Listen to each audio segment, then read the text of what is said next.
بسم اللہ الرحمن الرحیم۔ حضور صلی اللہ علیہ وآلہ وسلم ایک مرتبہ صحابہ کرام کے ساتھ بیٹھے ہوئے تھے۔ حدیث کا مفہوم ہے نا، آپ صلی اللہ علیہ وسلم صحابہ کرام سے پوچھا کہ بدترین چوری کیا ہے؟ صحابہ کرام نے مختلف جوابات دیے۔ اللہ کے رسول نے پھر بعد میں فرمایا کہ بدترین چوری جو کوئی نماز میں چوری کرے۔ اب صحابہ کرام نے عرض کیا اللہ کے رسول نماز میں کیسے چوری کرتا ہے؟ کہتے ہیں اس کے رکوع اور سجدے اور کام کو جلدی جلدی ادا کرتا ہے۔ یہ کہتے ہیں بدترین چوری ہے۔ ایک ہوتے ہیں خشوع، ایک ہوتے ہیں خضوع۔ خشوع خاشن، خضوع خاضع۔ یہ دونوں بنیادی شرطیں نماز کی قبولیت کے لیے۔ خشوع، خضوع۔ خشوع ڈر، کہ ایسے انداز میں آپ کھڑے ہوں اللہ کے سامنے کہ ایک انسان کا خوف، ایک کیا خوف ہوتی ہے، اور خشوع خضوع یکسوئی کے ساتھ، ہماتن توجہ کے ساتھ۔ جب یہ دونوں صفت نماز کے اندر آئیں گے تو آپ کی نماز کہتے ہیں قبول ہو جاتی ہے۔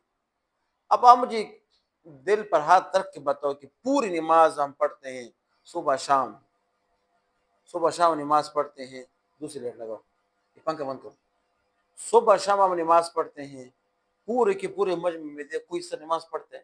کوئی بھی نہیں پڑھتا۔ بس ہر کوئی اس میں لگا کہ بس جلدی نماز پڑھوں اور گھر چلو۔ نہ خشوع آئے گا نہ خضوع آئے گا۔ آپ نے بس ایسا کر دی کہ آپ نے صرف 40 نمبر لے لیے، آگے امپرومنٹ 80 90 100 تک آپ نہیں گئے۔ اب اس 40 نمبر کا پتہ بھی نہیں کہ اللہ قبول کرے گا کہ نہیں کرے گا۔ حدیثوں میں آتا ہے، آپ نے بار بار ایک فضائل اعمال میں تبلیغ و حضرات سے سنا ہے کہ جب کوئی نماز ایسی نماز پڑھی جاتی ہے کہ جس میں نہ خشوع نہ خضوع، اس کے ارکان کا کچھ بھی خیال نہیں رکھتا۔ ارکان مطلب سجدوں کا بھی خیال نہیں، رکوع کا بھی خیال نہیں، قرات کا بھی خیال ہے، بس جلدی پڑھتا ہے۔ کہتے ہیں حدیث میں آتا ہے کہ نماز اوپر اٹھتی ہے، ٹھیک ہے، اوپر اٹھتے تو آسمانوں اس کی جگہ نہیں ملتی، آسمان اس کو جگہ نہیں دیتا، واپس آ جاتی ہے اور ایک کپڑے کالی کپڑے کی طرح بن جاتی ہے، اور واپس اس نمازی کے منہ میں یہ نمازی مارا جاتا ہے۔ اس نماز کو نمازی کے منہ میں دوبارہ مارا جاتا ہے، اور یہ جو نماز اس نے پڑھی اس نماز کے لیے بد دعا کرتا ہے کہ تجھے ایسا ہلاک کر جیسے تجھے مجھے ہلاک کر دیا۔ اور اس کے برعکس ایک نماز ہے صحیح خشوع خضوع یکسوئی کے ساتھ، ارکان کے اہتمام کے ساتھ پڑھا جاتا ہے، تو کہتے ہیں سفید کپڑے اوپر علیین عرش کے نیچے رکھا جاتا ہے۔ یہ قبولیت کی نشانی ہوتی ہے۔ یہ جو ہم باب ایک آیات پڑھتے ہیں نا، یہ اتل ما اوحی الیک من الکتاب واقیم الصلاۃ ان الصلاۃ تنہا عن الفحشاء والمنکر، کہ بس شک نماز ضرور انسان کو برے کاموں، فحشاء والمنکر، فحشاء فحاشی سے نکلا ہے، منکر برے کام، یہ فحاشی سے اور برے کام سے جو نماز انسان کو روکتی ہے۔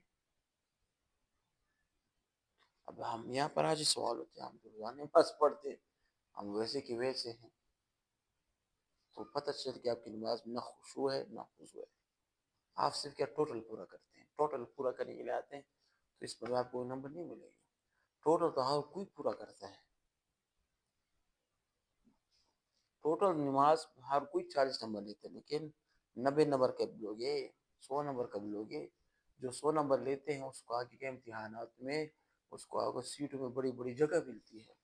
آپ دیکھ اب عام حالات میں جو بھی ایگزام ہوتا ہے اس میں سب پاسنگ مارکس لیتے ہیں، لیکن جس کی مارکس پاسنگ زیادہ ہو اس کو فرسٹ سیکنڈ تھرڈ انعام مل جاتا ہے، اس کو نوکری بھی مل جاتی ہے، اس کو سیٹ اویلیبل ہوتی ہے، اس کو جاب میں نوکری مل جاتی ہے۔ تو آپ تو 40 مارکس لیتے ہیں، لیکن آگے کے مارکس بھی لینا، آگے کا مارکس آپ کے خشوع خضوع ارکان کے اہتمام کے ساتھ آئے گا۔ یہ نماز ایسی چیز ہے کہ پوری کی پوری دین کی بنیاد ہے، نماز ہے، اس پر تمام کے تمام ارکان کا دار ہے۔ جو انسان دیکھو جو انسان اہتمام کے ساتھ نماز پڑھتا ہے، آہستہ آہستہ نماز کو، اس کے مومن ہونے کی گواہی ہوتی ہے۔ مومن کتنی بڑی کتاب ہے، ہمیں چاہیے کہ ہم اپنی نمازوں کو صحیح بنائیں۔ ابھی کیسے صحیح بنائیں گے؟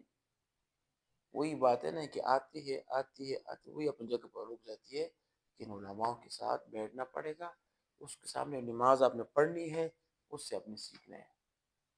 جب آپ کی نماز صحیح ہو جائے گی، دیکھو نماز کے بارے میں قیامت کے دن آپ سے سوال ہوگا، نماز کے بارے میں سوال آپ سے ہوگا. اتنی بڑی چیز ہے، یہ اتنی بڑی چیز ہے کہ اللہ پاک نے حضور صلی اللہ علیہ وسلم کو آسمان میں بلا کر اس نماز کا تحفہ دیا. زمین میں نہیں دیا، آسمان میں بلا کر اس کو دیا. تو ہمیں چاہے ہم نمازوں کا اہتمام کریں. وآخر دعوانا الحمدللہ.